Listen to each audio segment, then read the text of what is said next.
पथम अभिवादन करते। आज बाळासाहेब ठाकरे साहेबांना स्वर्गीय यांना या ठिकाणी विनम्र नमन करते, कारण त्यांचा स्मृती दिन आहे।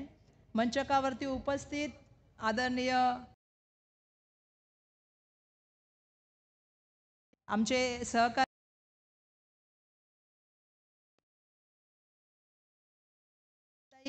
माझे स्नेही आणि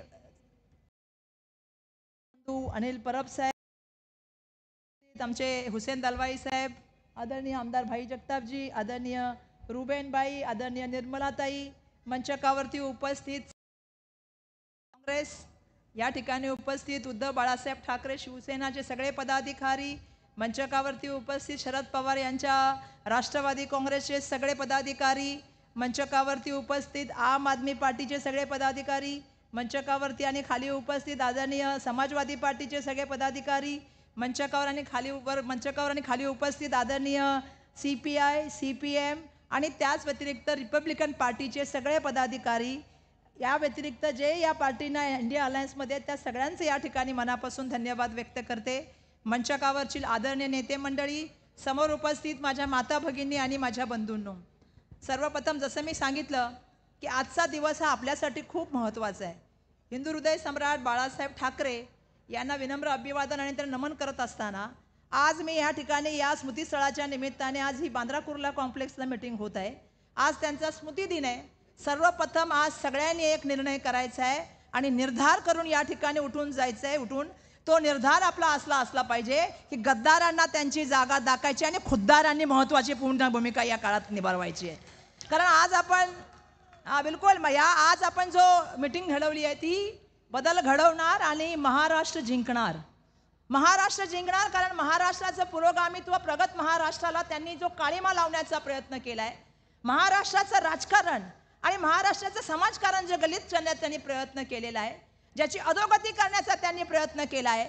महाराष्ट्राच्या राजकारणाला शिवछत्रपती महाराजाचा इतिहास आहे। त्या ठिकाणी विरोधकांना सुद्धा जे आहे ते प्रेमाने, मतभेद बिलकुल असतात, वैचारिक असतात, पण आताच्या काळात आपण बघत चाललेलो आहोत मतभेद हे फक्त वैचारिक राहिलेले नाहीयेत, ते व्यक्तिशः झालेले आहेत। आपल्याला सांगायला मला पाहिजे की मी पहिल्यांदा बघितलं की गद्दारांचं सरकार त्या ठिकाणी निर्माण झालं। ही महाराष्ट्राला कधीच आवडणार नाही। शिवछत्रपती महाराजांच्या काळात सुद्धा गद्दारांना त्या ठिकाणी ठेचून मारण्याची आणि कडेलोट करण्याची परंपरा होती। ती परंपरा आता आपण सगळ्यांनी निभावण्याचं काम केलं पाहिजे। आज आपल्या सगळ्यांना या ठिकाणी निर्धार करायला पाहिजे। बदल तर नक्कीच घडणार, बदल यासाठी घडणार कारण महाराष्ट्र आपल्याला जिंकवायचं आहे। महाराष्ट्र आपल्याला का जिंकवायचं आहे? जे शिवछत्रपती महाराजांचा पुतळा सांभाळू शकत नाहीत, आपल्या आराध्य देवतेची विटंबना करतात, त्यांना आपल्याला दाखवायला पाहिजे की महाराष्ट्राची जनता त्यांना कशा तऱ्हेने जागा दाखवण्याचं काम करणार आहे। खरं तर मी ताईंचं भाषण ऐकत होते। आपल्या सगळ्यांना माहिती आहे आज मोठ्या प्रमाणामध्ये राजकारणात आपण बघतो सरकारी यंत्रणांचा वापर केला जातो। त्याचा वापर मोठ्या प्रमाणामध्ये कोण करतं हे मी सांगायची गरज नाही। या देशाचे पंतप्रधान आणि या देशाचे home minister ED, CBI, income tax ज्या स्वायत्त संस्था आहेत यांचा घरगडी म्हणून वापर करतात आणि त्या ठिकाणी विरोधकांवर एक दबाव तयार करण्याचा प्रयत्न करतात। एकेकाळीच म्हणणार आहे की कोणी 70,000चा घोटाळा केलेला आहे, आज त्यांच्या पक्षामध्ये जातात, त्यांच्या महायुतीत जातात, महाभ्रष्ट युतीत जातात आणि त्या ठिकाणी ते स्वच्छ होण्याचं काम होतं। आणि आपण हे बघतोय सगळेजण, महाराष्ट्रातली सुज्ञ जनता पण हे सगळं बघते। महाराष्ट्रातल्या जनतेला हे कदापि आवडणार नाही आणि म्हणून येणाऱ्या काळामध्ये महाराष्ट्राची जनता जी आहे ती स्वाभिमानी जनता आहे आणि अशी स्वाभिमानी जनता बदल नक्कीच घडवणार आणि महाराष्ट्र जिंकायला मदत करणार। आपल्याला घरोघरी जायचंय, घरोघरी जाऊन आपल्या सगळ्यांना सांगायचंय। कोणी एक म्हणतं लाडक्या बहिणीमध्ये तुम्ही जर या पक्षात गेलात, त्या पक्षात गेलात तर तुमचे आम्ही फोटो काढू। त्या ठिकाणी योजनेच्या बाबतीमध्ये दमदाटी देण्याचं काम करतात। चांगले निवडणूक आयोगाने त्यांना फटकारण्याचं काम जरी केलेलं असलं तरी मला सगळ्या माता भगिनींना सांगायचंय, हे पैसे काय कोणाच्या घराचे पैसे नाही आहेत किंवा कोणाने सरकारी कारखान्यातून निर्माण झालेले पैसे नाही आहेत, हे कुठल्या प्रायव्हेट कारखान्यातले, हे सरकारचे पैसे आहेत। हे तुमच्या आमच्या जे टॅक्स देतो त्या टॅक्सचे पैसे आहेत। पण मी तुम्हाला सांगते, ज्या वेळेला आपलं सरकार येणार, महाविकास आघाडीचं सरकार 23 तारखेला येणार, महाविकास आघाडीचा मुख्यमंत्री बनणार आणि जो पहिला निर्णय होणार, आम्ही आमच्या महिलांना सन्मान देऊ इच्छितो आम्ही आमच्या भगिनींना. त्यांनी जे काम करतात त्याचा आम्ही आदर करतो आणि म्हणून त्यांच्या अकाउंट मध्ये 3000 रुपये देण्याचा आम्ही निर्णय घेतलेला आहे, तो आम्ही त्यांना देणार. मला कळत नाही आजकाल काय चाललेलं आहे. एके ठिकाणी लाडका बहीण म्हणून म्हणायचं आणि दुसऱ्या ठिकाणी आज देशामध्ये महाराष्ट्र दुसऱ्या नंबरवर महिला अत्याचारामध्ये, छोट्या मुली आणि मुलांच्या अत्याचारामध्ये महाराष्ट्र 1 नंबर. अशा ठिकाणी महाराष्ट्रामध्ये बदल घडला पाहिजे. आपलं सरकार असताना शक्ती कायदा आम्ही बनवला, 2.5 वर्ष झाली. तो शक्ती कायदा अजून पडू नये, पण केंद्र सरकारने त्याच्यावरती कुठल्याही तऱ्हेची कारवाई केलेली नाहीये. आपल्याला जेव्हा सरकार आपलं येईल तेव्हा तो कायदा आपल्याला आणायचा आहे. मुंबईच्या बाबतीत बोलायचं झालं तर मुंबईचं आर्थिक वित्तीय केंद्र आपल्याला मुंबईमध्ये आणायचंय. मुंबई ही फक्त राज्याची राजधानी नाही, देशाची आर्थिक राजधानी आहे. मुंबईचा वैभव घेऊन तुम्ही बाहेर चाललात, मुंबईचे उद्योग घेऊन तुम्ही बाहेर चाललात आणि कुठे चाललेत? गुजरातला. आज आम्ही बघतोय वित्तीय सेंटर गेलं, हिऱ्याचं मार्केट गेलं, क्रिकेटची मॅच गेली, बॉलिवूड नेण्याच्या गप्पा चालल्यात. आणि असं होत असताना मुंबईकर म्हणून ज्या संयुक्त आपल्याला माहिती आहे महाराष्ट्राच्या लढाईमध्ये ज्या हुतात्म्यांनी प्राण अर्पण केलं त्यांना श्रद्धांजली करायची आहे. मराठी माणसाच्या लढ्यासाठी, मुंबई लढ्याच्या लढ्यासाठी स्वर्गीय बाळासाहेब ठाकरे साहेबांनी सातत्याने आवाज उठवण्याचं काम केलं. त्या आवाजाला जमिनीपर्यंत घेऊन जाण्याचं काम करायचं आपल्या सगळ्यांना करावं लागेल. कारण मुंबईला त्याचं जे वित्तीय महत्व आहे, मुंबईचं जे आर्थिक महत्व आहे, मुंबईचं असलेलं महाराष्ट्राशी नातं तोडण्याचा षडयंत्र एक मोठा डाव त्या ठिकाणी सुरू आहे. आणि अशा वेळेला मुंबईकर म्हणून, मराठी म्हणून आज काय परिस्थिती आहे? आज आपण बघतोय फक्त मुंबईच्या जमिनी दिल्या जात नाहीयेत. आज अडाणींना काय दिल्या गेलेलं नाहीयेत. मुंबईचा एअरपोर्ट दिलाय, पोर्ट दिलेत, त्या ठिकाणी मोठ्या प्रमाणामध्ये LIC, बँका, जमिनी, डॅम, शाळा. कुठे चाललोय आपण? कुठे घेऊन चाललोय महाराष्ट्र माझा? महाराष्ट्राच्या रस्त्यामध्ये खड्डे पडतात. पुण्यामध्ये आम्ही एक घटना बघितली, चालता चालता ट्रक खाली पडला. आज मुंबई मधल्या रस्त्यासाठी मुख्यमंत्र्यांनी आपल्या मित्राला कॉन्ट्रॅक्ट दिलं. मुंबई महानगरपालिकेमध्ये 3 वर्ष त्या ठिकाणी नगरसेवक नाहीत. आपलं सरकार आल्यानंतर 100 दिवसामध्ये इलेक्शन करायचं आणि नगरसेवक निवडून आणायचे. हे आपण तय केलं पाहिजे. कारण आपल्या सगळ्यांना मला सांगणं आहे, ज्या तऱ्हेने ठेवी तोडण्याचं काम झालं, मुंबई महानगरपालिकेच्या जमिनी ज्या आहेत त्या लीजवर जमिनी त्यांना विकण्याचं काम मोठ्या प्रमाणामध्ये षडयंत्र झालेलं आहे. जिकडे तिकडे मित्रांना मिळून मिळून 2 जण पण खाऊ. खरं तर ताई तुम्ही सांगत होता भाषणामध्ये, आता बटेंगे तो कटे, काय बटेंगे तो कटेंगे, एक है तो सेफ है. कोणी निर्माण केलं? आम्ही नाही निर्माण केलं, नरेंद्र मोदींनी निर्माण केलं. स्मशान कब्रस्तान कुणी आणलं? आज तुम्हाला जाणीव होते या गोष्टीची? तुम्ही बोलताय समाजामध्ये तेढ कोणी निर्माण केलं? आज महाराष्ट्रामध्ये सामाजिक सलोखा बिघडवण्याचं काम कोणी केलं? विचारा देवेंद्र फडणवीसांना, विचारा त्यांच्या श्रद्धेय गुणवंतेना. कोणी महाराष्ट्राची सामाजिक जे आहे ती घडी बिघडवण्याचं काम करत आहे. आणि म्हणून मला या ठिकाणी सांगायचंय, बटेंगे तो कटेंगे, एक है तो सेफ है नहीं, जुड़ेंगे तो आगे बढ़ेंगे, मुंबई को लेके आगे जाएंगे, सबको जोड़ने का काम करेंगे. आज आम्ही बघतोय मुंबईमध्ये मोठ्या प्रमाणामध्ये एक वेगळं वातावरण आहे. मुंबईमध्ये महाविकास आघाडीचे एक चांगलं त्या ठिकाणी काम चालू आहे. मला पूर्ण खात्री आहे आजपर्यंत मुंबईने जो निकाल दिलाय तो महाराष्ट्राला जिंकवण्याचं काम करतो. आणि म्हणून मुंबई मधल्या जास्तीतल्या जास्त सीटा आपल्याला कशा निवडून येता आणतील? कारण आज 17 तारखेच्या रात्री आपण भेटत आहोत. उद्या 18 तारखेला 6 वाजता प्रचार संपेल. 20 ला मतदान आहे. मतदानाच्या दिवशी आज या ठिकाणी निर्धार करून आपल्याला जायचंय. जो जो महाविकास आघाडीचा उमेदवार असेल, काँग्रेसचे कार्यकर्ते असतील, या ठिकाणी उद्धव बाळासाहेब ठाकरे शिवसेनेचे कार्यकर्ते असतील, शरदचंद्र पवार यांच्या राष्ट्रवादी काँग्रेसचे कार्यकर्ते असतील, आम आदमी पार्टी, समाजवादी पार्टी, CPI, CPM, रिपब्लिकन पार्टीचे कार्यकर्ते असतील, एकजुटीने एक दिलाने उतरा. महाराष्ट्र आपल्याकडे बघतोय, महाराष्ट्राची जनता आपल्याकडे बघताय. हा महाराष्ट्र जिंकायचा आणि महाराष्ट्राला सुसंस्कृत महाराष्ट्र करण्याचं काम करायचं. महाराष्ट्राचं राजकारण कधीच असं नव्हतं. महाराष्ट्रामध्ये मतभेद असायचे पण असं कधीच नव्हतं. सुसंस्कृत महाराष्ट्राच्या राजकारणाला काळीमा फासण्याचं काम यांनी केलेलं आहे. आज आम्ही बघतो, आम्हाला दुःख होतं, साहेबांच्या 2-2 वेळा बॅग चेक केल्या जातात. का चेक केल्या जातात? मग दाखवायसाठी मेंढ्यांच्या बाकीच्यांच्या त्या ठिकाणी होण्याचं काम होतं. ज्या वेळेला मोदींची बॅग चेक होते त्यावेळी कारवाई होते. काय चाललंय हे महाराष्ट्रामध्ये? महाराष्ट्र हे खपून घेणार नाही. आपला स्वाभिमान, आपली अस्मिता आणि आपलं अस्तित्व टिकून ठेवायचं असेल तर येणाऱ्या काळामध्ये 20 तारीख, आणि मी सगळ्यांना साथ मागते साहेब, आपल्याला कौतुक करायला पाहिजे कार्यकर्त्यांचं. दिवाळी बघितली नाही कार्यकर्त्यांनी, कार्यकर्ते पदयात्रा करतायत, घराघरात जात आहेत. दिवाळी साजरी करायची ती 23लाच करायची, सगळ्यात मोठी दिवाळी, आणि त्या दिवशी आपला मुख्यमंत्री बसवायचा. ही या ठिकाणी मी आपल्या सगळ्यांना विनंती करते. महाराष्ट्राचा स्वाभिमान वाचवण्यासाठी हे इलेक्शन आहे, महाराष्ट्राच्या पुरोगामित्व वाचवायचं हे इलेक्शन आहे, आणि प्रगत महाराष्ट्राला पुढे घेऊन जाण्यासाठी, प्रत्येक महिलेचा सन्मान करण्यासाठी, सामाजिक बांधिलकी टिकवण्यासाठी हे इलेक्शन आहे. त्याच्यामध्ये सगळ्यांनी साथ द्या ही या ठिकाणी विनंती करते आणि आपल्या सगळ्यांचे आभार मानते. धन्यवाद. जय हिंद, जय महाराष्ट्र, जय भीम.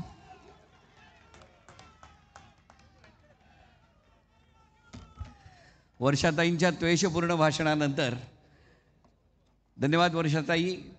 आणि आता मी विनंती करतो, शिवसेना उद्धव बाळासाहेब ठाकरे पक्षाचे नेते, खासदार, शिवसेनेची मुलूक मैदानी तोफ संजयजी राऊत साहेबांना विनंती करतो की त्यांनी या सभेला मार्गदर्शन करावं.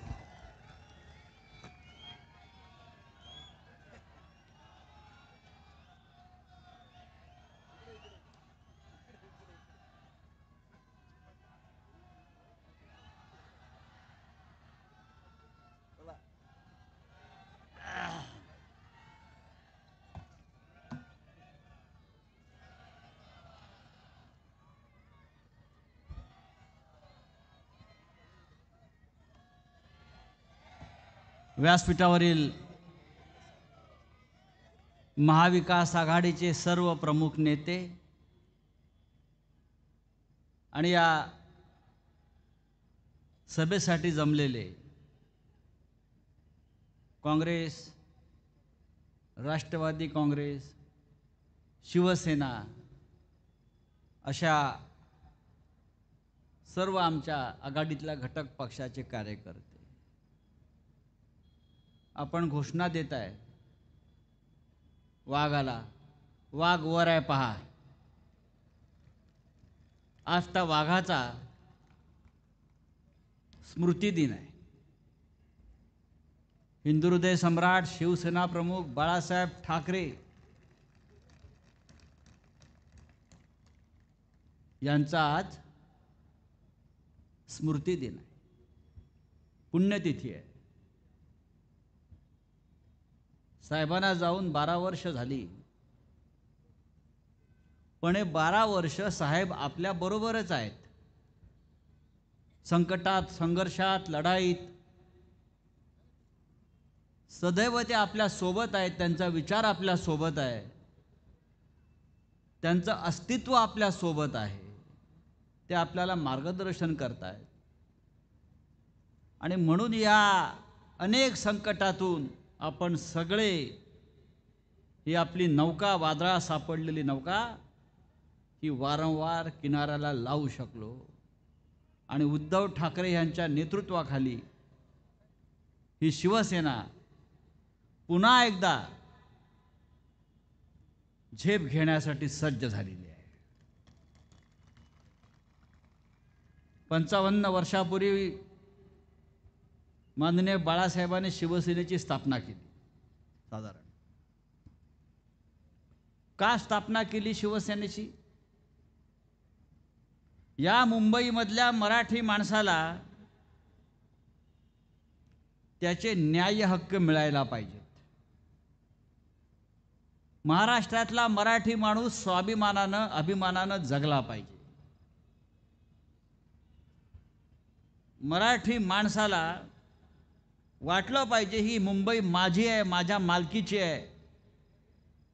या मुंबईसाठी आम्ही 105 हुतात्मे दिले, आणि तरी जर या मुंबईमध्ये आम्हाला कोणी गुलामासारखं, नोकरासारखं वागवत असेल तर त्यांना आव्हान देण्यासाठी बाळासाहेबांनी जी शिवसेना काढली. आज तोच प्रश्न आणि त्या समस्या पुन्हा एकदा 55 वर्षानंतर आपल्या समोर उभ्या आहेत.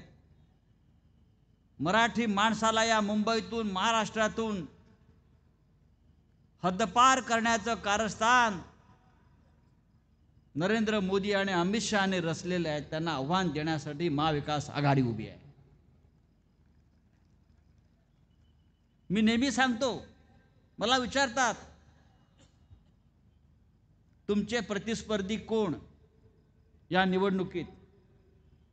मी म्हटलं प्रतिस्पर्धी वगैरे सोडून द्या. या महाराष्ट्राचे दोन दुश्मन आहेत, अमित शहा आणि नरेंद्र मोदी. आणि या दुश्मनांना या शिवरायांच्या महाराष्ट्रामध्ये आम्ही या वेळेला पूर्णपणे गाडल्याशिवाय लोळल्याशिवाय राहणार नाही. काय राज्य चाललंय या महाराष्ट्रामध्ये. मुंबई महाराष्ट्राची राजधानी आपण म्हणतोय, पण आज मुंबई ह्या गौतम अडाणीच्या मालकीची झालेली आहे. गौतम अडाणीची दौलत ही नरेंद्र मोदीची दौलत आहे, अमित शहाची दौलत आहे. आणि हा अडाणी फक्त त्यांची दौलत सांभाळतो आहे. मुनीमजी बरोबर आहे. ही धारावी, वर्षाताई धारावी, अख्खी धारावी अडाणीच्या घशामध्ये घालून त्या माध्यमातून 1,00,000 कोटी रुपयाचा फायदा गौतम अडाणी बरोबर अमित शहा, नरेंद्र मोदी आणि त्याच्या सगळ्या एजंटांना मिळणार आहे. आम्हाला घरे मिळणार आहेत का, अजून खात्री नाही. मुंबईतली मिठागरं त्या निमित्तानं अडाणीला चाललेली आहेत, 250 एकरची. मुंबईचं विमानतळ अडाणीला गेलं. मुंबईचे जकात नाके अडाणीच्या ताब्यात गेले. या मुंबई आणि महाराष्ट्रातल्या ज्या ज्या सुंदर आणि उत्तम गोष्टी आहेत मराठी माणसाच्या, महाराष्ट्राच्या, त्या सगळ्या अडाणीच्या घशात घालण्याचं काम नरेंद्र मोदी, अमित शहा, देवेंद्र फडणवीस आणि हा मिंधे करतो आहे. आणि आम्ही त्याला विरोध केला. उद्धव ठाकरे साहेबांनी, आपल्या सरकारनं, म्हणून उद्धव ठाकरे साहेबांचं सरकार पाडलं, शिवसेना फोडली, राष्ट्रवादी काँग्रेसची फोडली. कारण आम्ही अडाणीची दलाली करायला नकार दिला. गद्दारांचं राज्य या महाराष्ट्रावर आहे. या गद्दारांचं काय करायचं याचा निर्णय जनता घेईल. पण आम्हाला एक आशा होती की निवडणूक आयोग जरी विकला गेला असला तरी या देशाच्या सर्वोच्च न्यायाधीशपदी चंद्रचूड नावाचा एक माणूस बसलेला आहे. त्याच्याकडनं आम्हाला न्याय मिळेल आणि या गद्दारांना शासन मिळेल. हे बेकायदेशीर सरकार तो बरखास्त करेल अशी आम्हाला एक आशा वाटत होती. चंद्रचूड त्यांच्या जेव्हा त्या डायसवर बसायचे तेव्हा मोठ्या मोठ्या गप्पा मारायचे, भाषणं द्यायचे. हे कसं बेकायदेशीर आहे, हा यांचा प्रतोद कसा बेकायदेशीर आहे, राज्यपालाने कसं चुकीचं काम केलं. आम्ही म्हणायचो या चंद्रचूड साहेबाचं नाक फार लांब आहे, हा आपल्याला न्याय देणार. त्याच्याकडनं अपेक्षा होत्या. पण 2.5 वर्षानंतर चंद्रचूड निवृत्त झाले आणि तारखांवर तारखा देत हा आमचा विषय त्यांनी केराच्या टोपलीत टाकला. आणि अशा पद्धतीनं लोकशाहीची हत्या झाली, न्यायाची हत्या झाली. पण जरी तिथे त्यांनी न्याय मारला असला तरी 20 तारखेच्या मतदानाच्या दिवशी जनता न्याय केल्याशिवाय राहणार नाही आणि या महाराष्ट्रातला प्रत्येक गद्दार हा पराभूत झाल्याशिवाय राहणार नाही. ही लढाई महाराष्ट्राची आहे. ही लढाई फक्त शिवसेना, राष्ट्रवादी काँग्रेस किंवा काँग्रेस यांना सत्ता हवी आहे म्हणून नाही. ही लढाई महाराष्ट्र वाचवण्याची आहे, मुंबई वाचवण्याची आहे.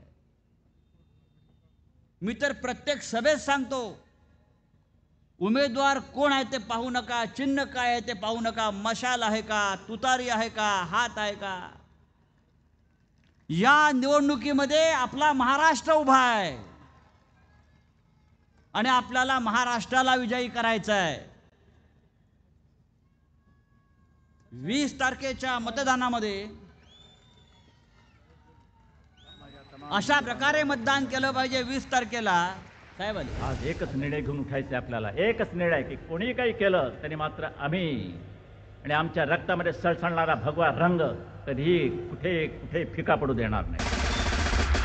मनामध्ये माझ तरी आपण मुजोर नाही, दिसतो साधे भोळे तरी मनगट कमजोर नाही. आपल्याला लढायचा कुणामध्ये चोर नाही, आपल्या एवढी कुणाचीही निष्ठा कठोर नाही. तुमच्या मनामध्ये आहे आपलाच भाग्य, आपण तरी कुणी बाळासाहेबांची लेकरे. सर्व सन्माननीय उद्धव साहेबांना विनंती आहे, छत्रपती शिवाजी महाराजांच्या पुतळ्यास पुष्पहार अर्पण करावा. त्याचबरोबर छत्रपती शिवाजी महाराज की. त्यानंतर महात्मा ज्योतिबा फुले यांच्या प्रतिमेस पुष्पहार अर्पण करण्यात येत आहे. तसेच छत्रपती शाहू महाराज यांच्याही प्रतिमेस पुष्पहार अर्पण करण्यात येत आहे. भारतीय घटनेचे शिल्पकार डॉक्टर बाबासाहेब आंबेडकर यांच्या प्रतिमेस पुष्पहार अर्पण करण्यात येत आहे.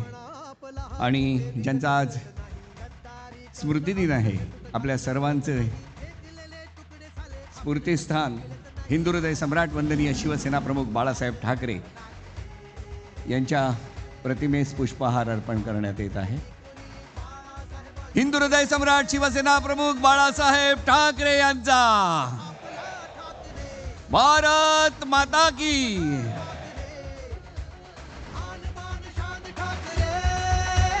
पक्ष आपला ठाकरे, चिन्ह आपलं ठाकरे. मला सांभाळलं, मला सांभाळा, आदित्याला सांभाळा आणि महाराष्ट्राचा उत्कर्ष करून घ्या. महात्मा ज्योतिबा फुलेंचा, छत्रपती शाहू महाराज की, परमपूज्य डॉक्टर बाबासाहेब आंबेडकरांचा, वंदनीय हिंदू हृदय सम्राट शिवसेना प्रमुख बाळासाहेब ठाकरे यांचा.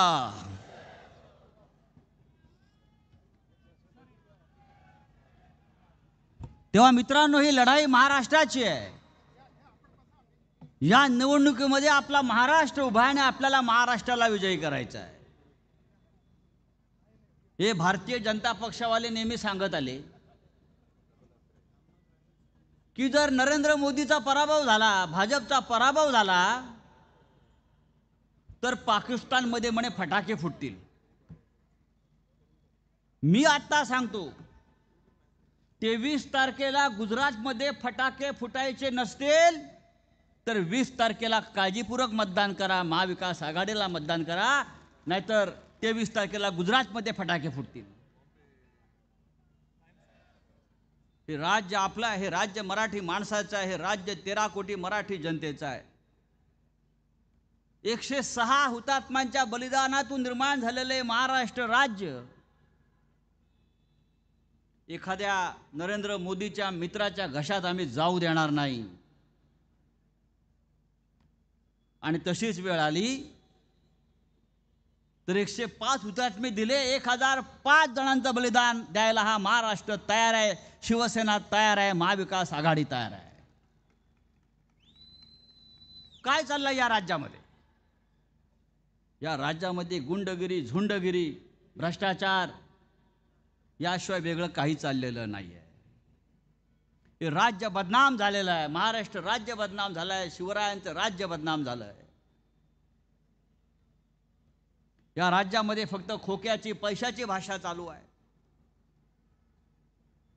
या राज्यामध्ये निवडणुकीमध्ये पैसा अशा प्रकारे ओतला जातो, हा पैसा जमिनीतनं येतोय की आकाशातून पडतोय तेच कळत नाहीये. आणि त्याच पैशातून आपली मतं विकत घेण्याचा प्रयत्न होतो आहे. पण हा महाराष्ट्र विकला जाणार नाही, हे मी नरेंद्र मोदी आणि अमित शहाना या व्यासपीठावरून सांगू इच्छितो. हा महाराष्ट्र विकला जाणार नाही, मराठी माणूस विकला जाणार नाही. आज उद्धव ठाकरे साहेब महाराष्ट्राच्या कानाकोपऱ्यात फिरून आले. त्यांच्या सभांना तुफान प्रचंड प्रतिसाद मिळतो आहे.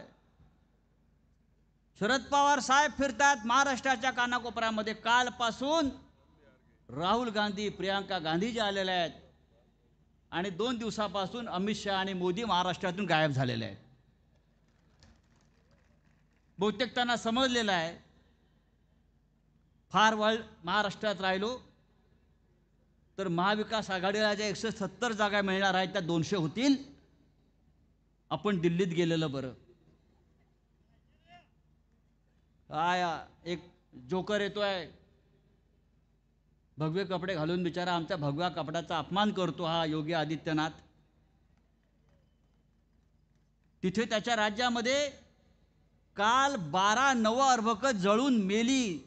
इस्पितळाला आग लागली, 12 अर्भकं जळून मेली आणि हा महाशय मुंबईमध्ये प्रचार करत फिरतोय आमच्या विरोधामध्ये.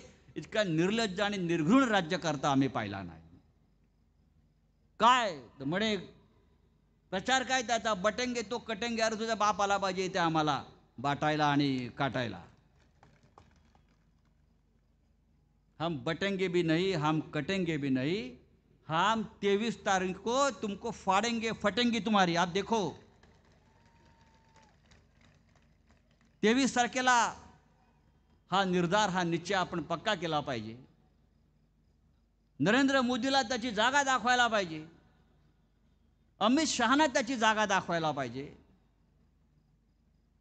त्यांना सांगायला पाहिजे या तुमच्या ज्या घोषणा आहेत ना पोकळ, एक आहे तो सेफ आहे वगैरे, तुम्ही महाराष्ट्रात येणं बंद करा. महाराष्ट्र सेफ आहे आणि सेफच राहील. मला या तुमच्या देवेंद्र फडणवीसांचं आश्चर्य वाटते. त्यांच्यावरती उपचाराची गरज आहे. काय त्यांच्या डोक्यावरती काय परिणाम झाला मला कळायला मार्ग नाही. निवडणूक महाराष्ट्राची आहे, महाराष्ट्राच्या प्रश्नावर बोला. काल म्हणाले महाराष्ट्रात जर आम्ही जिंकलो तर पाकिस्तानवर जाऊन झेंडा फडकवू. अरे संबंध काय? निवडणूक महाराष्ट्राची आणि पाकिस्तानवर जाऊन झेंडा फडकवू. अरे नागपुरातला तुझा झेंडा खाली उतरतोय मी सांगतो. आणि एवढी हिंमत आहे तर मणिपूरला जाऊन झेंडा फडकव. गेल्या 8 दिवसापासून तिथे मंत्र्यांच्या घरावर हल्ले होत आहेत. आज मुख्यमंत्र्यांचं घर जाळलं तिकडल्या. काल 5 तरुण मुलींवर बलात्कार झाले रस्त्यावर. तिकडे तुमचा झेंडा फडकत नाही आणि पाकिस्तानवर झेंडा फडकवायला चाललेले आहे.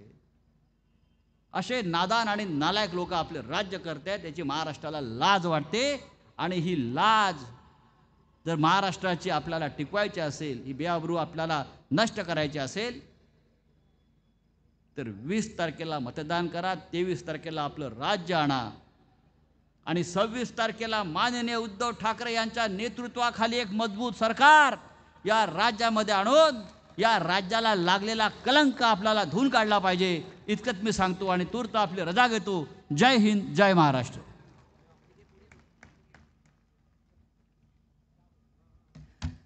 धन्यवाद राऊत साहेब. आणि आता आपण ज्यांचे विचार ऐकण्यासाठी उत्सुक आहोत, मी विनंती करतो शिवसेना उद्धव बाळासाहेब ठाकरे पक्षाचे पक्षप्रमुख आदरणीय उद्धवसाहेब ठाकरे यांना की त्यांनी या सभेला मार्गदर्शन करावं.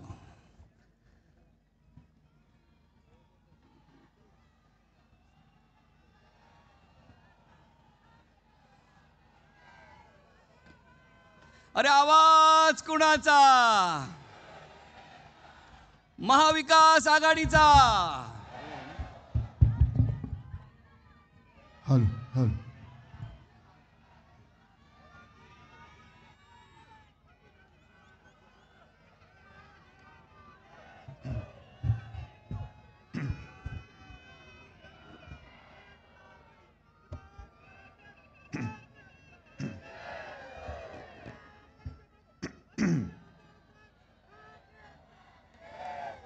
जमलेल्या माझ्या तमाम महाराष्ट्रप्रेमी बांधवांनो, भगिनींनो आणि मातांनो,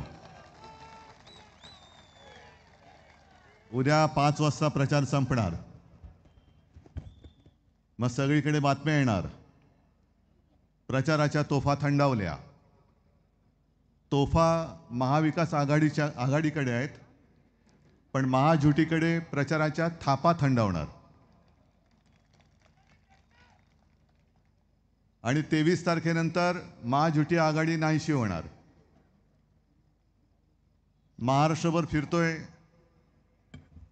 सगळीकडे मोठमोठे होर्डिंग लागलेत. नुसत्या होर्डिंग्जवरनं तुम्हाला कल्पना येईल कोणी किती पैसे खाल्लेत.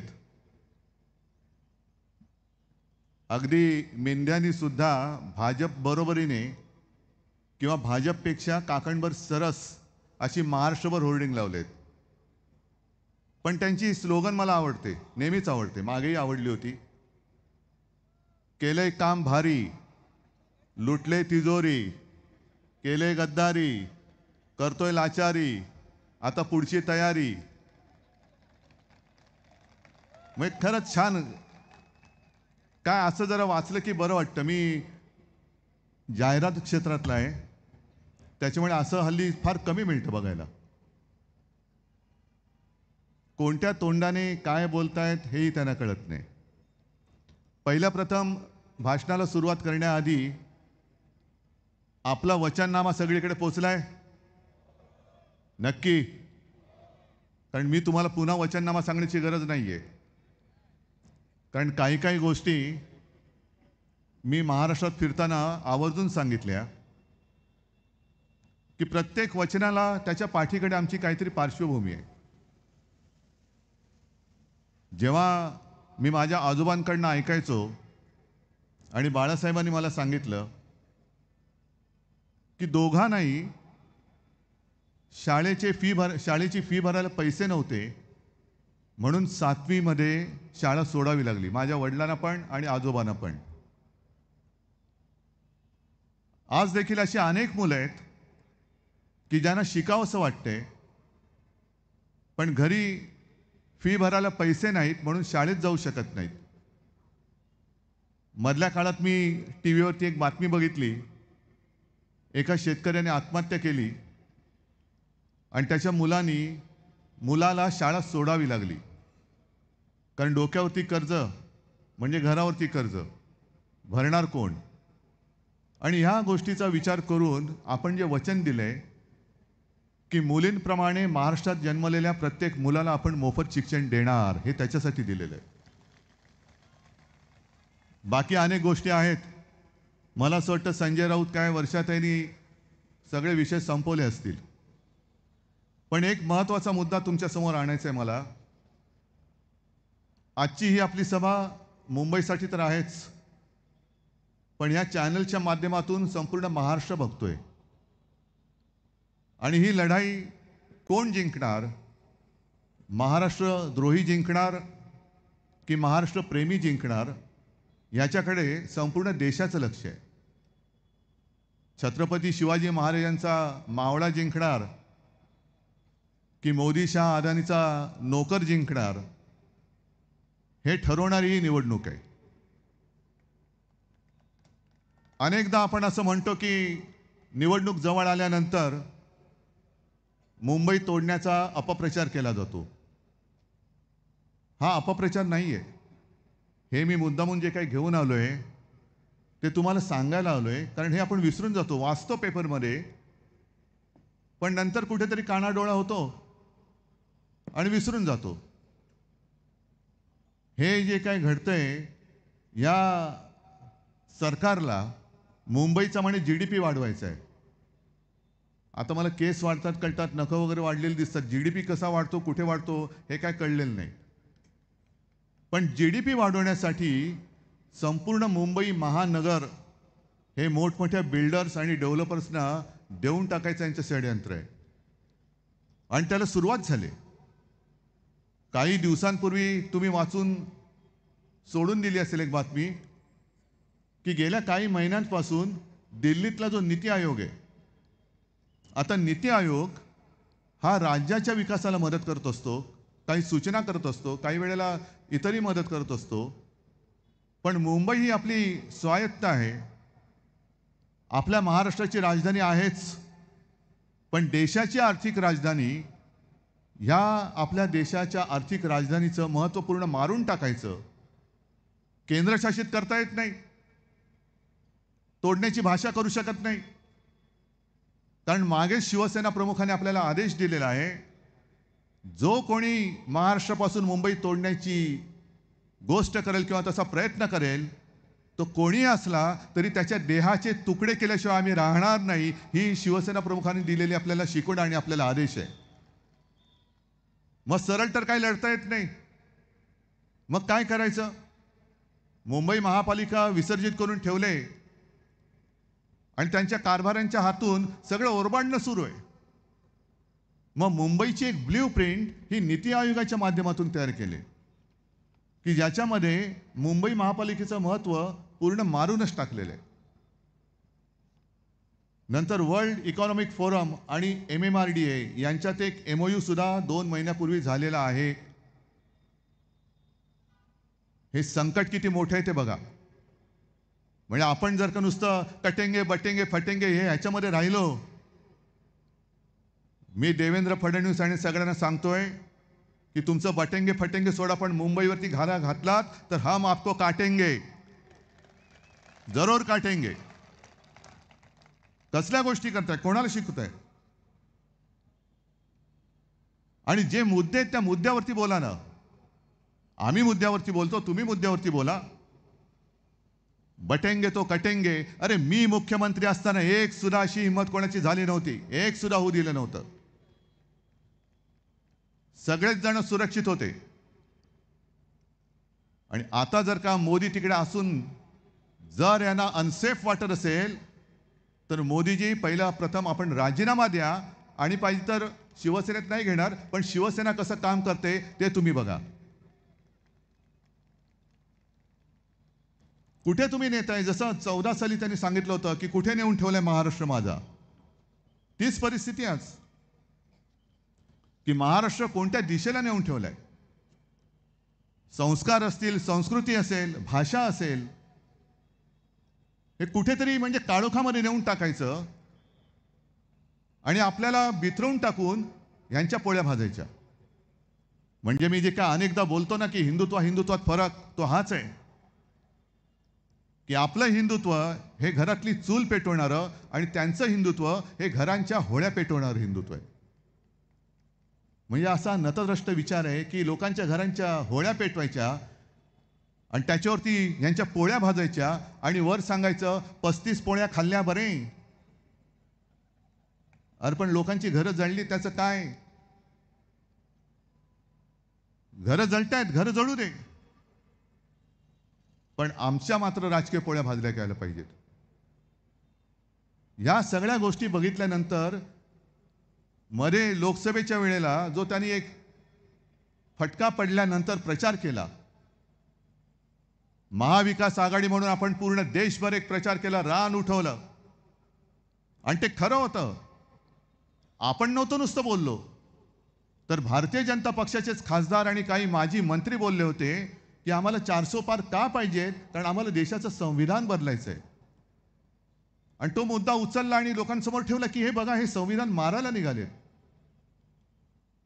मग हारल्यानंतर यांनी सुरू केलं की यांचं हे फेक नॅरेटिव्ह होतं. मग हे जे मी काय सांगतोय, तुम्ही जो काय MOU केलेला आहे, हा काय फेक नॅरेटिव्हचा भाग आहे? धारावी धारावी धारावी, नुसती धारावी नाहीये, अख्खी मुंबई हे अदानीच्या घशात घालतायत. आणि केवळ धारावीमुळे अख्खी मुंबईच नव्हे तर मुंबईच्या आसपासचा परिसर सुद्धा ते अदानीच्या घशात घालतायत. आणि जिथे जातोय तिथे अदानी, जिथे जातोय तिथे अदानी. म्हणजे प्रचाराची सुरुवात मी केली कोल्हापूरपासून. तिथले आपले राधानगरीचे आमदार बोलले KP पाटील की साहेब आमच्या इथलं पाणी सुद्धा अदानीला विकलेलं आहे. चंद्रपूरमध्ये गेलो, तिथल्या खाणी आणि तिथली शाळा सुद्धा अदानीला देऊन टाकलेली आहे. आज पालघरला गेलो, तिथलं वाढवण बंदर झाल्यानंतर अदानीला देऊन टाकणार आहेत. म्हणजे एअरपोर्ट अदानी, बंदर अदानी, आपल्याला वीज येते ती महाराष्ट्रभरची वीज अदानीकडे, खाणी अदानीकडे, सगळे उद्योग धंदे अदानीकडे. हे संकट फार मोठं आहे, संकट फार मोठं आहे. आणि जसं आपण म्हणतो की अस्मानी आणि सुलतानी, तसं आता आपल्या महाराष्ट्रासमोर अदानीची सुलतानी हे फार मोठं संकट आहे. अदानीची सुलतानी. आणि आम्ही फेक नरेटिव्ह जर का बोलत असू तर धारावीसाठी या सरकारने काढलेले जे काही आदेश आहेत, मिठागर अदानीला, दहिसर चेक नाका टोल नाका अदानीला, मुलुंडचा अदानीला, कुर्ल्याची मदर डेअरी अदानीला, हे आदेश आहेत, सरकारचे आदेश आहेत. हे तर काय फेक नरेटिव्ह नाही ना. म्हणजे नंतर आपलं सरकार आल्यानंतर मी ते आदेश फाडून फेकून दिल्याशिवाय राहणार नाही, हे सुद्धा मी आज सांगतोय. म्हणजे जणू काही इकडे कोणी माणसं राहतच नाही.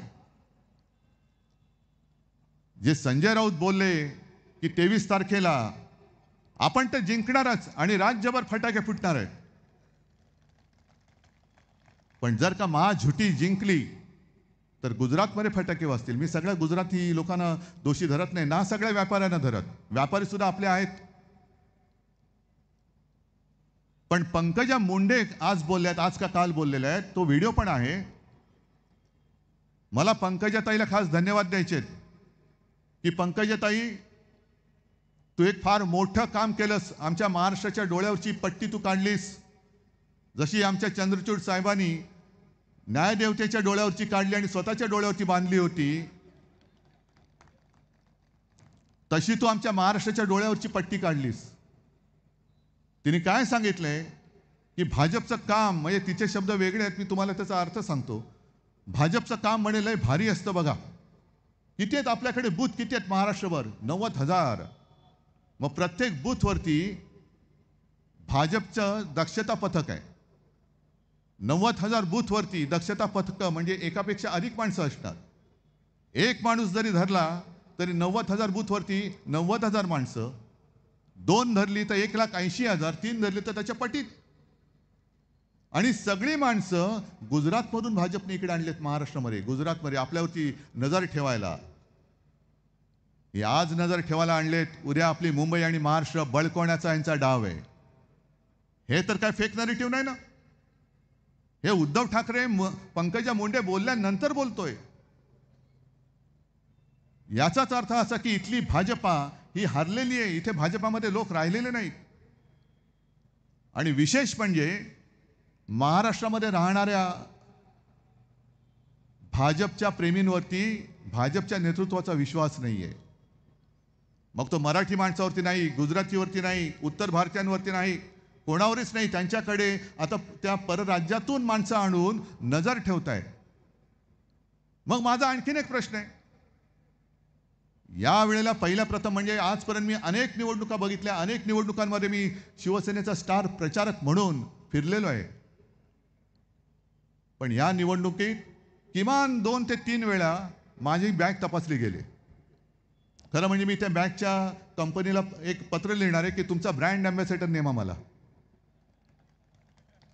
Brand ambassador Uddhav Thackeray, bag हो तो ऐसी हो, सबको लोग इसको चेक करो. माझ्या बॅगा तपासल्या हरकत नाही. पण हे जे काय त्यांचं पथक फिरतंय, राज्यभर फिरतंय, रात्री राहतात कुठे, त्यांचा खर्च कोण करतोय? ते जे काही बॅगा घेऊन फिरतायत, त्या बॅगेतले ढोकळे आणि शेवफाफडा कुठून आणलाय? कोणासाठी फिरतायत? कोणाला काय वाटतायत? कारण मला असं वाटतं आजच लोकसत्तेत बातमी आली, आज किंवा काल परवाकडे असेल, की रात्रीच्या बैठका चालल्या आहेत आणि मग सगळ्यांकडनं आढावा घेत आहेत. या पद्धतीने आजपर्यंत देशातली कोणती निवडणूक दुसऱ्या राज्यातले कार्यकर्ते आणून, माणसं आणून, त्या ज्या राज्यात मतदान होणार आहे त्या मतदारांवरती लक्ष ठेवण्यासाठी अशी कोणती माणसं किंवा फौज ही अद्याप आणलेली नव्हती. बाकी गुमराह करण्याचं सुरूच आहे. राजनाथ सिंग, मला खरं आश्चर्य वाटतं, देशाचे संरक्षण मंत्री, त्यांनी सांगितलं की डॉक्टर बाबासाहेब आंबेडकरांना नरेंद्र मोदींनी भारतरत्न दिलं. मला माहित नाही खरं की खोटं आहे. नाही, कारण देशाचे संरक्षण मंत्री बोलत आहेत. नाही, उद्या ते असंही सांगतील की रावणाचा आणि कंसाचा वध सुद्धा नरेंद्र मोदींनीच केला. अफजल खानाला सुद्धा नरेंद्र मोदींनीच मारलं. कारण त्यांच्यासाठी तेवढाच एक आहे ना, एकच आहेत म्हणून ते सेफ आहेत. मोदी आहे तो सेफ आहे. कोण? भ्रष्टाचारी सेफ आहे, गद्दार सेफ आहे.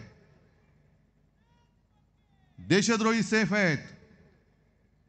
पण राजनाथजी, तुम्हाला आणखीन एक मला प्रश्न विचारतो. तुम्हीच प्रश्न काढताय, उकरताय, म्हणून तुम्ही बोलताय, त्याच्यावरती आम्ही आपलं एक वेगळं जोडपट्टी लावतो. बरं, ठीक आहे, एक क्षणभर मानलं की डॉक्टर बाबासाहेब आंबेडकरांना भारतरत्न नरेंद्र मोदीजींनी दिलं, फार मोठे त्यांचे ते भक्त आहेत. मग आणखीन एक मला प्रश्न त्यांना विचारायचा आहे की गेल्या काही महिन्यांपूर्वी राज्याचा जो अल्पसंख्याक आयोग नेमला गेला, साधारणतः त्या आयोगामध्ये जे अल्पसंख्य म्हणून ज्यांची नोंद झाली त्या समाजाची माणसं ही आयोगावरती सदस्य म्हणून असतात. म्हणजे कोणी असतील ते असतील, पण त्या आयोगामध्ये एक सुद्धा बौद्ध समाजाचा माणूस, एक सुद्धा बौद्ध समाजाची व्यक्ती का नाही ते सांगा. आणि मग तुम्ही डॉक्टर बाबासाहेब आंबेडकरांना मोदींनी भारतरत्न का दिलं ते सांगा. म्हणजे आज सुद्धा तुम्ही त्या समाजाची फटकून वागताय. जे मी म्हणतो बुरसटलेलं गोमूत्रधारी हिंदुत्व हे यांचं हे आहे की आज सुद्धा त्यांना त्या धर्माची, त्या समाजाची लोक नको आहेत. हा संपूर्णपणाने हलकटपणा, हा सहन करण्यासाठी आम्ही तुम्हाला मतं द्यायची. आणि संपूर्ण राज्यात बेकारीचं संकट फार मोठं आहे. एकतर शेतकऱ्याला भाव नाही, बेकारी वाढते. मी 2 दिवसापूर्वी एका सभेमध्ये सांगितलं, तेच या चॅनलवाले समोर आहेत म्हणून पुन्हा सांगतोय की सोयाबीनचे जे शेतकरी आहेत, कापूस पिकवणारे शेतकरी आहेत, त्या सोयाबीन पिकवणाऱ्या शेतकऱ्यांना सांगतोय की जरा एक 8 दिवस थांबा. हे सरकार जाणार म्हणजे जाणार. आपलं सरकार तुम्हीच आणणार आहात. आणि आपलं सरकार असताना सोयाबीनला भाव साधारणतः 6-6.5 हजारच्या पुढे होता. तुम्ही हे सरकार बदला, मी तुम्हाला सोयाबीनला 7,000 रुपये भाव देऊन दाखवतो. आपलं सरकार आल्यानंतर पुन्हा शेतकऱ्यांना कर्जमुक्त करून दाखवतो. फक्त तुम्ही सरकार बदला. सरकार बदललं तर तुमचं आयुष्य बदलणार आहे, आणि नाही बदललं तर महाराष्ट्राची विल्हेवाट लागणार आहे. पूर्ण महाराष्ट्र नासून टाकायचा यांचा प्रयत्न सुरू आहे. अमित शहा जे बोलले मागे, तरी खरं म्हणजे आज मी बघितलं, कारण आपल्या शिवसेना प्रमुखांचा स्मृतिदिन नरेंद्र मोदींनी ट्विट केली की नाही? केले. कारण नसतं केलं तर पंचायत झाली असती. कारण आज राहुलजींनी ट्विट केलेलं आहे आणि आदरांजली वाहिलेली आहे. पण मार्ग कुठे कुठे कुठे भरकटायचा. अमित शहानी मला सांगितलं, उद्धव बाबू, म्हटलं हा बोलो अमित शेठ. नाही, आता मला बाबू म्हटलं, आपल्याला काहीतरी आदरातिथ्य करायला पाहिजे ना. हा बोलो अमित शेठ. तुम्ही त्या काँग्रेस बरोबर बसलात. म्हटलं म्हणजे कोण आहे? नाही, ज्यांनी 370 कलम काढायला विरोध केला त्यांच्यासोबत तुम्ही बसलात. म्हटलं अमित शेठ, 370 कलम काढताना ज्या पक्षाने तुम्हाला पाठिंबा दिला त्या पक्षामध्ये शिवसेना पण होती, हे तुम्ही कसं काय विसरलात? मग जरा ब्राह्मी तेल वगैरे लावा डोक्याला, बरं असतं. म्हणजे दोन्ही गोष्टी होतील, केस पण वाढतील, आणि जर काही शिल्लक असली बुद्धी तिला पण जरा थोडी चमक येईल. पण आम्ही तुमच्या सोबत होतो हे तुम्ही सोयीस्करपणाने विसरलात. बरं, 370 कलमचा प्रश्न तुम्ही जो माझ्या अंगावरती भिरकवलाय,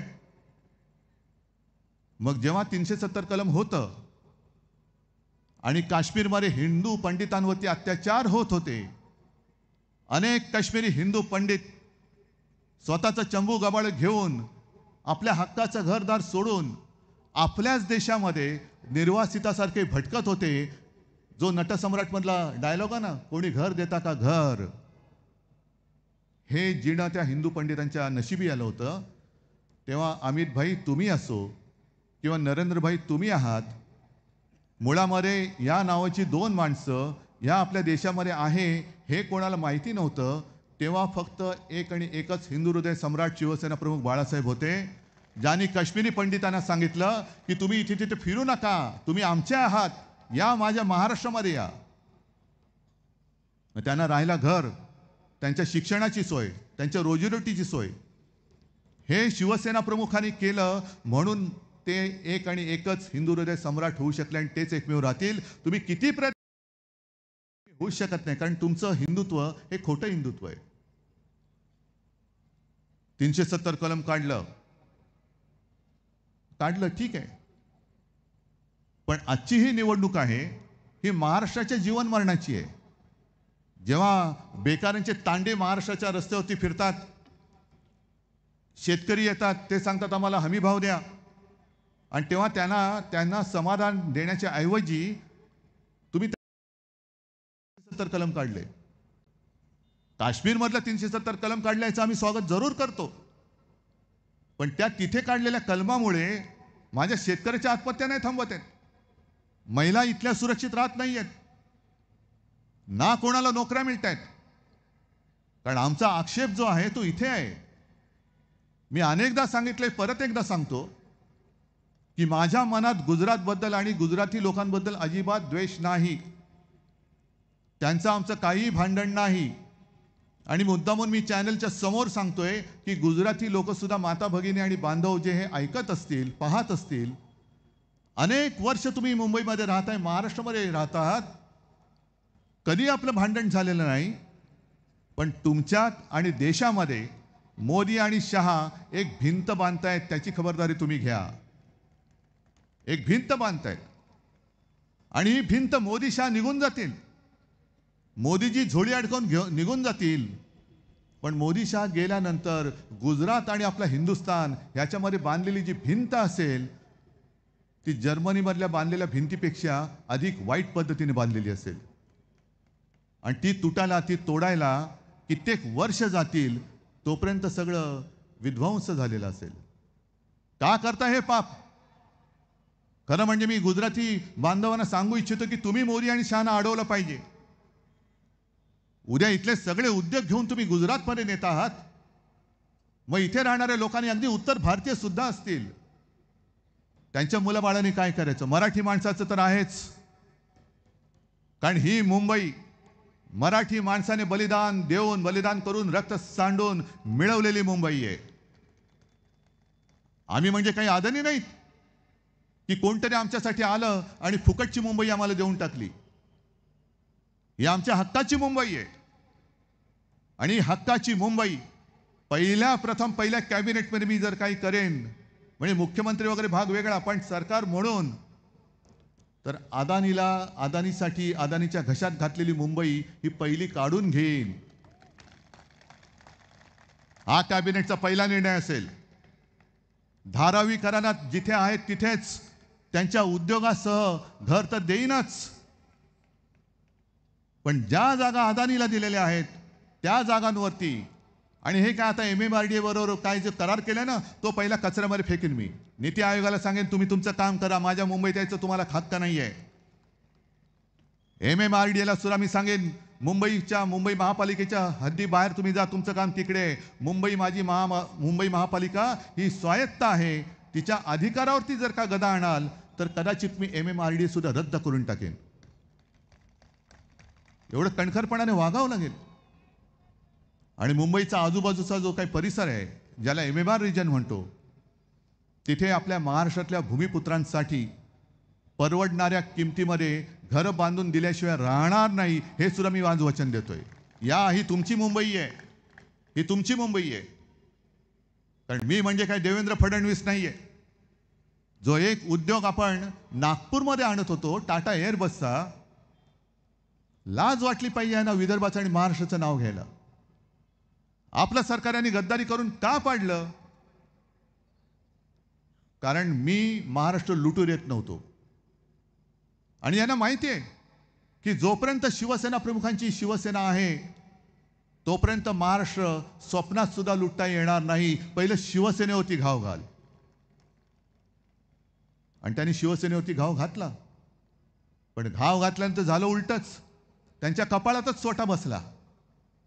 आणि मला अभिमान आहे की आज जिथे जिथे जातोय तिकडे गर्दी उसळते. कारण उद्धव ठाकरे हा एकटा नाहीये. उद्धव बाळासाहेब ठाकरे आणि बाळासाहेबांनी दिलेली पुण्याई माझ्या सोबत आहे, माझ्या बरोबर आहे.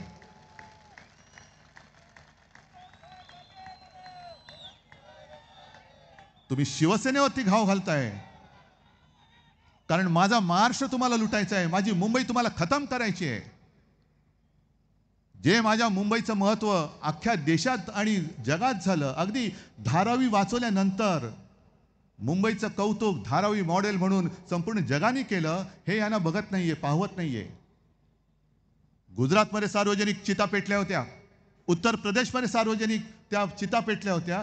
भयानक दृश्य होतं, भीषण दृश्य होतं. पण असं दृश्य कधीही महाराष्ट्रामध्ये दिसलं नाही, कारण तुम्ही सगळेजण, महाराष्ट्रातल्या सगळ्या जणांनी जे जे मी सांगितलं ते ते तुम्ही ऐकलं, म्हणून तुम्ही महाराष्ट्र वाचवलात, हे श्रेय तुमचं आहे. मग मुंबईचं महत्त्व मारतायत, म्हणूनच ती नीती आयोगाच्या ताब्यात द्यायची. मुंबईचं आर्थिक केंद्र, अरे काँग्रेस के साथ गए मनमोहन सिंहानी इथेच ही जी काही बुलेट ट्रेन तुम्ही करताय तिकडे वित्तीय केंद्र देण्याचं मान्य केलं होतं आणि ती जागा सुद्धा दिलेली होती. ते हलकटपणाने तुम्ही अहमदाबादला नेलं. आणि यांचं नियोजन इतकं खोलवर असतं, आपल्याला असं वाटतं की अरे काय यांनी काम केलंय मुंबईसाठी. ही मुंबईचं बुलेट ट्रेन, काय गरज आहे आपल्याला बुलेट ट्रेनची? बुलेट ट्रेनची कोणाला गरज आहे? किती लोक जाणार बुलेट ट्रेननी आणि जाऊन करणार काय? पण बरोबर बुलेट ट्रेनचं स्टेशन हे धारावीच्या बाजूला कसं? का तिकडे मिठागरामध्ये त्याचं तोंड उघडलं नाही बुलेट ट्रेनचं? मग धारावीकरांना तुम्ही इकडे तिकडे फेकून देणार आणि धारावीमध्ये कोण आणणार? अहमदाबादला जाणारी येणारी लोक. कोणासाठी तुम्ही करताय? तसंच ह्याने जे दुसरं नियोजन केलं होतं, मी मुख्यमंत्री असताना हिंदू हृदय सम्राट बाळासाहेबांचं नाव, शिवसेना प्रमुखांचं नाव त्यांनी राष्ट्रपुरुषांच्या यादीत टाकलं. आपल्याला वाटलं अरे काय प्रेम आहे हो यांचं, वा वा वा वा वा. पण त्याच्या मागचा जो नीचपणा होता तो आत्ता कळतोय. कारण राष्ट्रपुरुषाच्या यादीमध्ये कोणत्याही व्यक्तीचं नाव आलं तर त्याचा फोटो आणि नाव हे कोणीही वापरू शकतं. म्हणून हे लुटारू गद्दार मिंढे हे माझ्या वडिलांचं नाव वापरतायत, आपल्या शिवसेना प्रमुखांचं नाव वापरू शकतात. शरद पवारांच्या बाबतीत तसं नाही, कारण पवार साहेब स्वतः तिकडे राष्ट्रवादीचं नेतृत्व करतायत आणि त्यांनी ते सांगितलं की मग त्यांचा फोटो कोणी वापरू नये. पण इकडे माझ्या वडिलांचं म्हणजे आपल्या हिंदू हृदय सम्राटांचं नाव तुम्ही कपट कारस्थानासाठी, प्रेमाने नाही, शिवसेना संपवण्यासाठी, म्हणजे किती 2-3 वर्ष म्हणजे सरकार पाड्याच्या आधीपासूनचं यांचं प्लॅनिंग होतं ते बघा. कि शिवसेना को खत्म करना है तो बस एक संभ्रम निर्माण करा की लोक गांगरून जातील. मला अजूनही पत्रकार विचारतात की खरी शिवसेना कोणाची? म्हटलं खरी आणि खोटी शिवसेना असूच शकत नाही. शिवसेना हे फक्त एक आणि एकच, दुसरी शिवसेना असूच शकत नाही. आणि मी मेंढेंना काल ठाण्यात जाऊन आव्हान दिलं होतं, आज तुमच्या साक्षीने देतोय की मेंढ्या, तू जर का मर्दाची औलाद असलास, वाटत तर नाहीच आहे, तर तू तुझ्या वडिलांचा फोटो लावून नावानी मैदानात ये आणि मग मत नाही जनतेचे जोडे खा.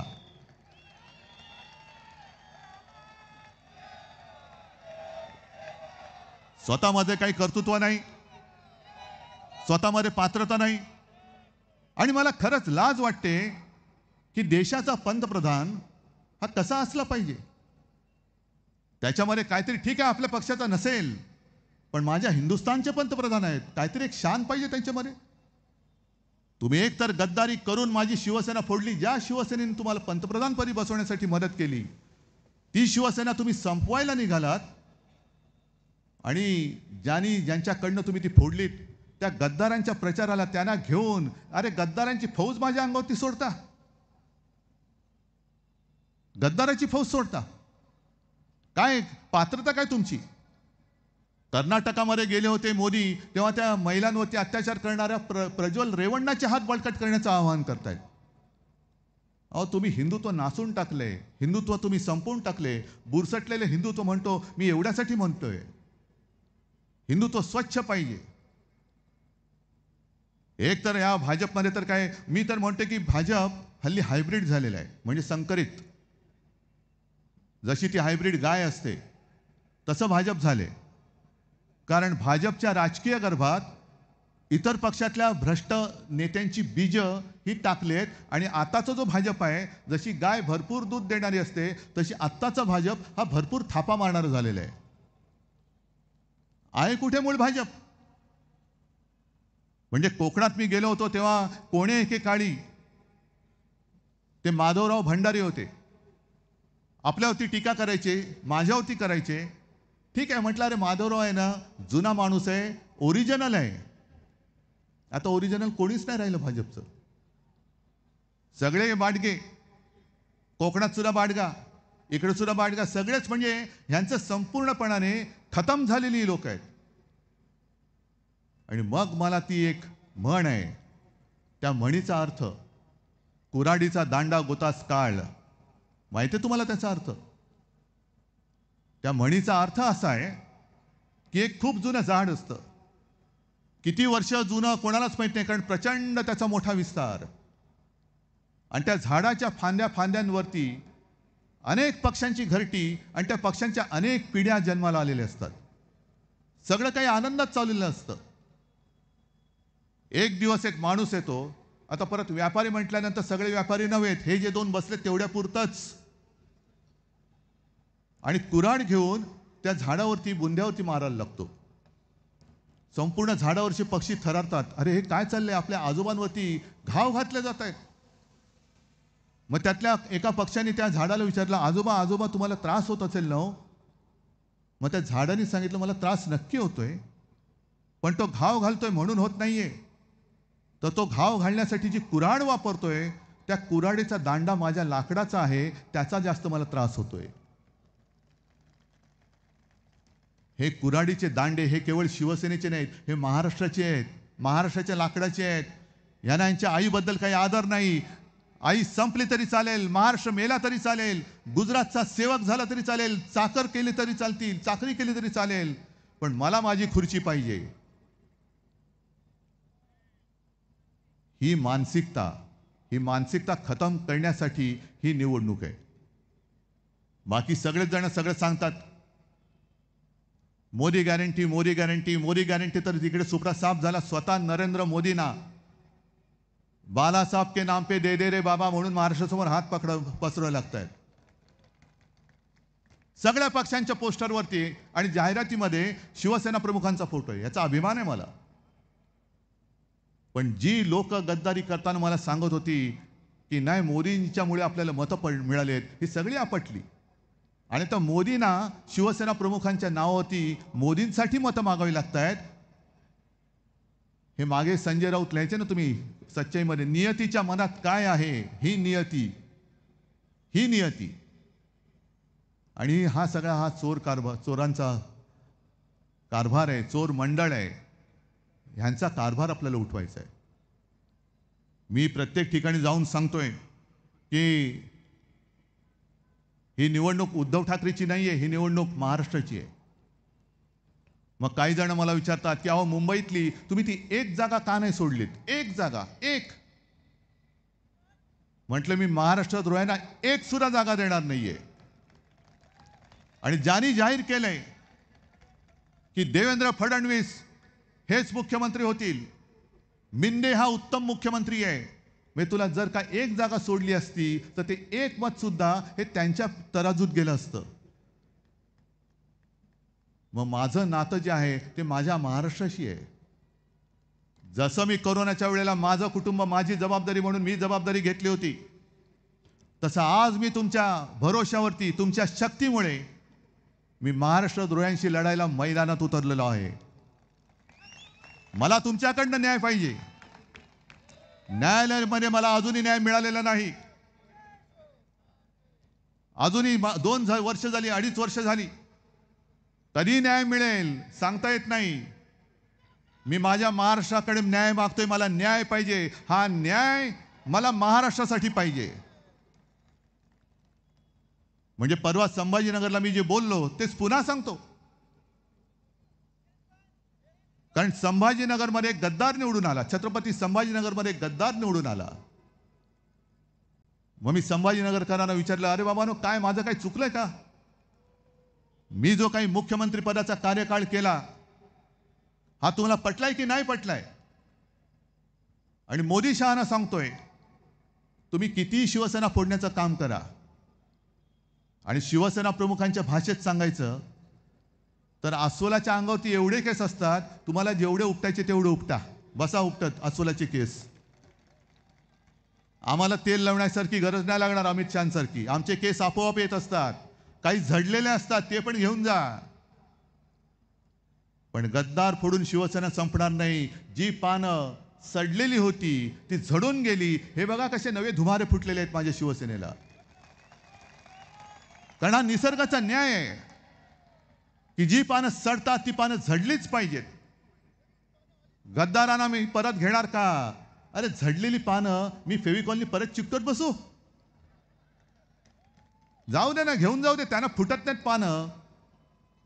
म्हणजे राजकारणामध्ये भाजपला पोर होत नाही म्हणून जर का आमची अशी जर का कोणी घेत असतील तर घ्या तुम्ही.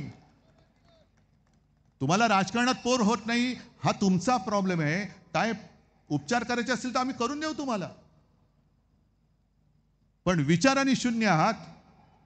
आदर्श म्हणून कोणी नाही तुमच्याकडे. मग कधीतरी बाळासाहेबांचं प्रेम येतं, कधी बाबासाहेबांचं प्रेम येतं, कधी सुभाषबाबूंचं प्रेम येतं. पण त्याहीपेक्षा मोठं दुर्दैव म्हणजे ज्या सरदार वल्लभभाई पटेल यांनी RSS वरती म्हणजे संघावरती बंदी घातली होती, त्यांचा सुद्धा पुतळा तुम्हाला उभारावा लागला. हा नियतीने तुमच्यावर उगवलेला सूड आहे. जसं शिवसेना संपवल्यानंतर असं तुम्हाला वाटतं की तुम्हाला शिवसेना प्रमुखांच्या नावाने मत मागावं लागतं, हाच तर तुमच्यावरती उगवलेला सूड आहे. आणि मोदीजी तुम्ही इथेच हरलेला आहात. निवडणुकीची वाट बघायची गरजच नाहीये. तुम्ही हरलाय, तुम्ही हरलेला आहात. कारण तुमच्याकडे कोणताही चेहरा नाही, बोलायला मुद्दा नाही.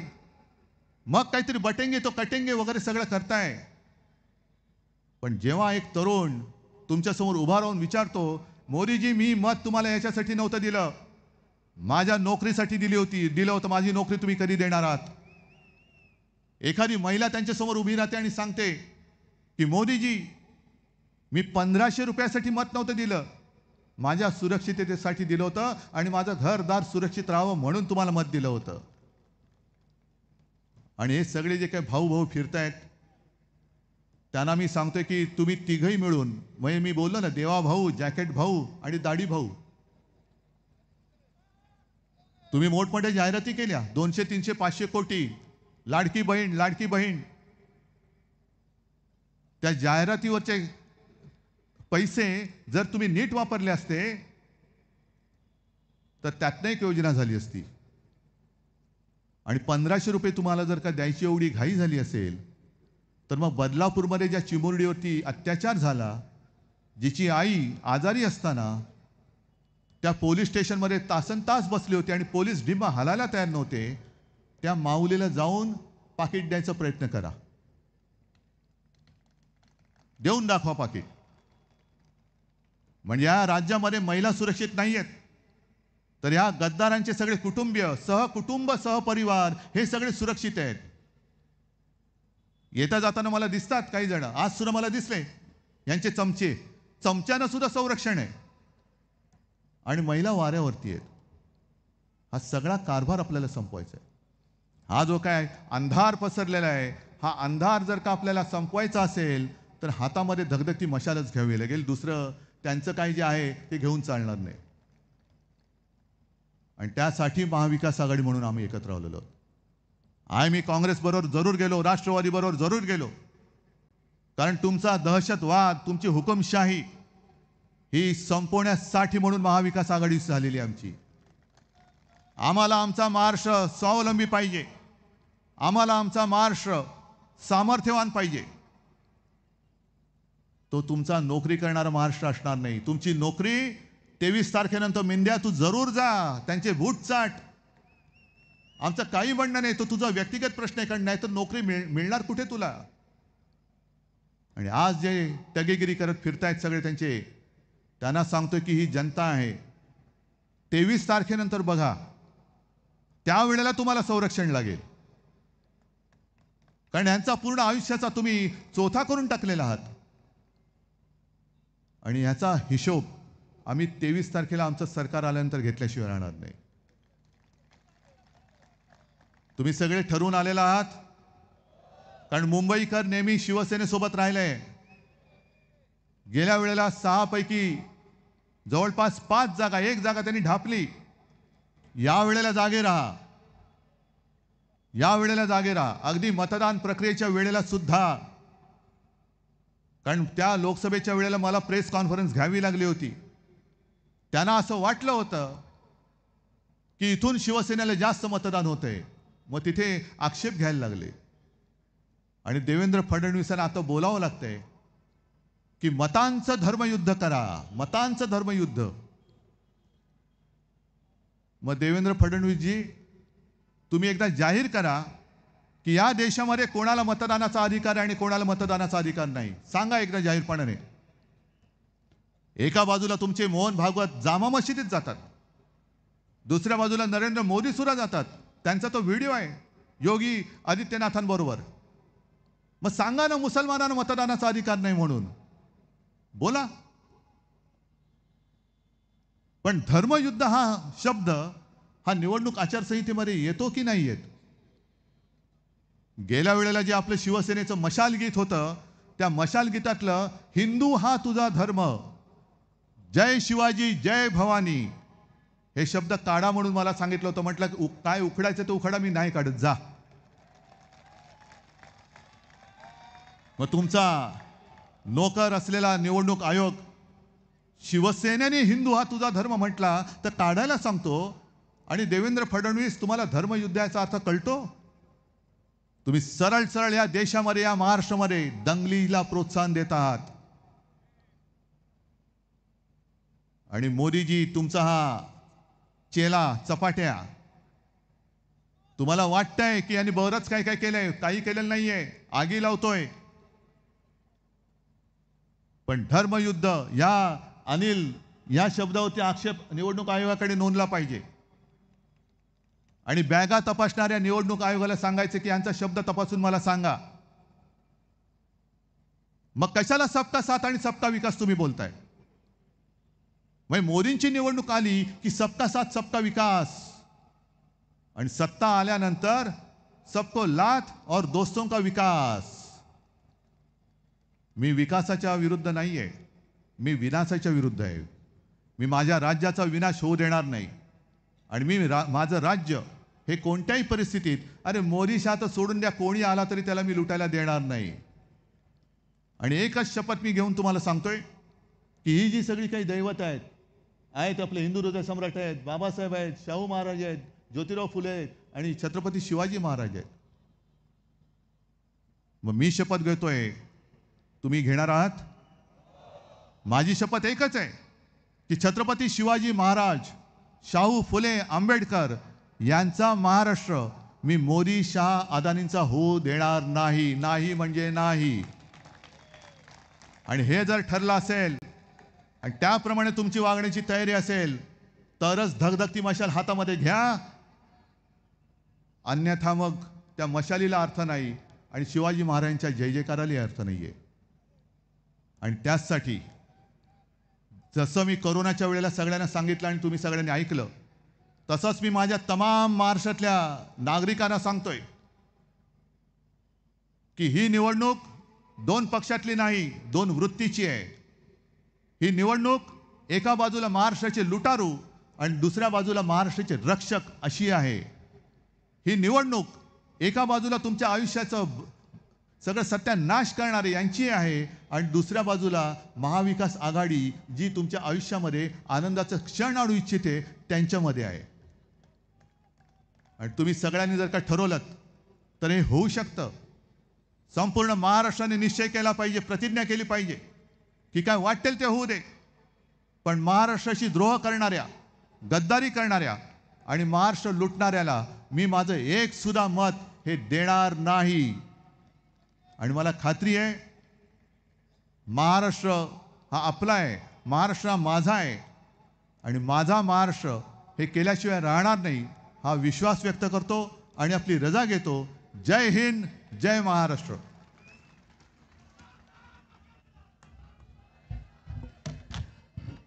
सर्वांना विनंती आहे, आपण राष्ट्रगीताने या सभेची सांगता करणार आहोत.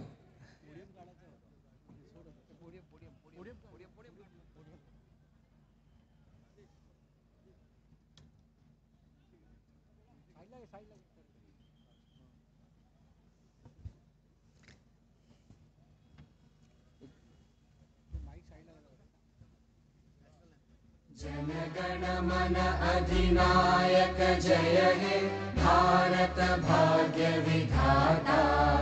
पंजाब सिंध गुजरात मराठा द्राविड उत्कल बंगा.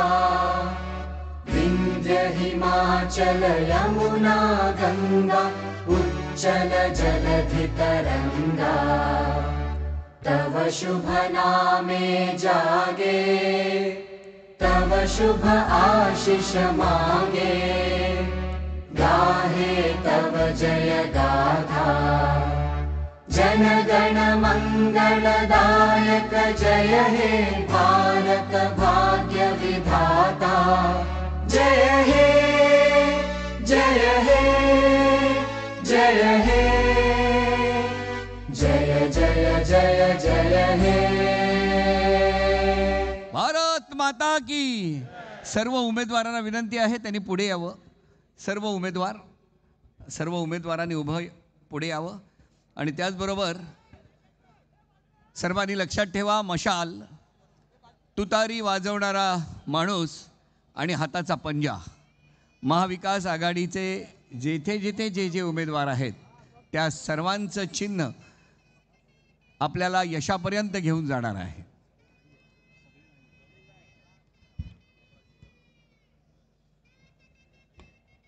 धन्यवाद.